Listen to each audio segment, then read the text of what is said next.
Assalamualaikum warahmatullahi ta'ala wabarakatuh. Bismillahirrahmanirrahim. Alhamdulillahirabbil alamin wassalatu wassalamu ala asyrafil anbiya'i wal mursalin sayyidina wa maulana Muhammadin wa ala alihi wa sahbihi ajma'in. Subhanaka la ilma lana illa ma 'allamtana innaka antal alimul hakim. Rabbi shrah li sadri wa yassir li amri wahlul 'uqdatam min lisani yafqahu qawli. Sahabat muslim UNBL dimanapun kalian berada, marilah kembali kita memanjatkan puji syukur kehadirat Allah Subhanahu wa taala yang mana beliau telah memberikan kita nikmat iman, nikmat sehat sehingga pada hari ini kita masih menjalani ibadah puasa dengan sekuat tenaga dan sekuat iman kita. Dan mudah-mudahan Allah senantiasa memberikan kelapangan dan kemudahan bagi kita semua untuk menjalani ibadah puasa ini dengan lancar dalam 1 bulan penuh ke depan.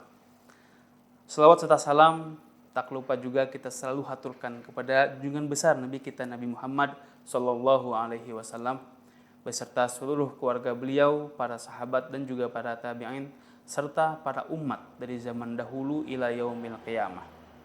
Sahabat muslim UNBL dimanapun kalian berada, materi yang akan kita bahas pada hari ini melanjutkan daripada pembahasan yang telah saya jelaskan kepada kalian semua, yaitu tentang keutamaan dan juga hikmah. Namun pada hari ini kita akan membahas lebih spesifik tentang puasa berkualitas. Hadis yang telah saya jelaskan pada episode yang lalu akan saya jelaskan lebih rinci pada episode yang sekarang. Karena hadis kelanjutannya mengenai tentang puasa berkualitas.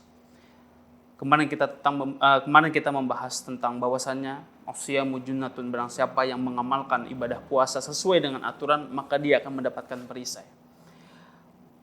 Maka untuk mendapatkan perisai lebih mudah harus kita latih. Cara melatihnya yaitu dengan sambungan daripada hadis Nabi Muhammad SAW ini, yaitu fala yarfus wala yajhal. Jadi kalau kita berpuasa dengan sesuai aturan maka akan mendapatkan perisai. Latihannya seperti apa? Fala yarfus. Apa makna fala yarfus? Jangan berkata-kata kotor, kata Nabi Muhammad SAW. Wala yajhal, dan jangan melakukan perbuatan yang sia-sia atau yang tidak-tidak. Wa inimru'un qatalahu aw syatamahu falyaqul inni shaim marrataini.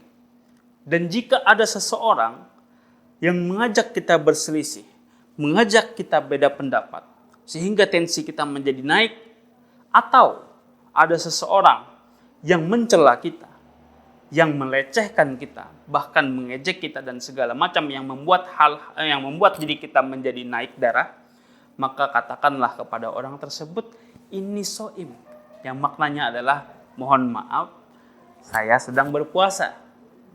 Tapi perlu kita ketahui, terkadang ada juga orang yang kita beri masukan kebaikan, malah dia menentang kita lebih dahsyat lagi. Contoh misal kita mengatakan ini shaim, terus dia mengatakan kamu ini sok soleh, kamu ini sok alim. Nah, ketika kita mendapati hal tersebut, yang harus kita lakukan, kita tetap mengatakan ini shaim tapi terhadap diri kita.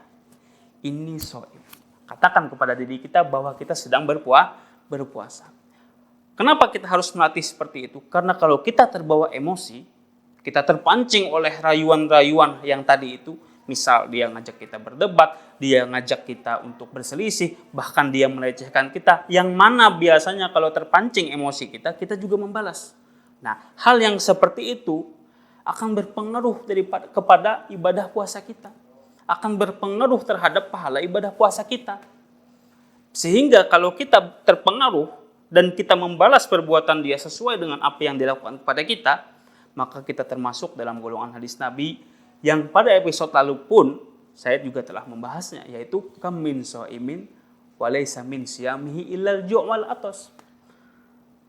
Berapa banyak orang yang berpuasa tapi tidak mendapatkan apa-apa kecuali rasa lapar dan juga rasa haus. Nah, maka dari itu hadis Nabi ini memberikan arahan kepada kita untuk melatih diri kita. Dan lihat teks hadis tadi, fala yarfus. Kenapa Nabi mengatakan jangan kita itu berkata-kata kotor? Karena kata-kata yang keluar dari mulut kita itu biasanya mempresentasikan apa isi hati kita. Maka jaga perkataan sehingga hati pun akan terpengaruh daripada diri kita. Hati kita nyaman, perkataan kita pun juga menjadi aman. Nah, seperti itu. Nah, Kemudian untuk menambah kualitas ibadah puasa kita, selain mengamalkan amalia-amalia soleh pada siang harinya, maka Nabi juga berpesan pada malamnya kita bangunkan Ramadan itu. Kita bangunkan amal-amalan di malam Ramadan. Maka yang kita ketahui ada amalan yang khusus di bulan Ramadan saja bisa dilakukan, yaitu sholat tarawih. Nah, sholat tarawih itu tidak bisa dilakukan di bulan lain, tapi hanya satu di bulan Ramadan. Tapi bukan hanya terbatas pada tarawih saja. Bagi kita sebagai orang yang beriman kepada Allah Subhanahu wa Ta'ala, selain melaksanakan sunnah tarawih tadi, kita juga laksanakan sunnah tahajud.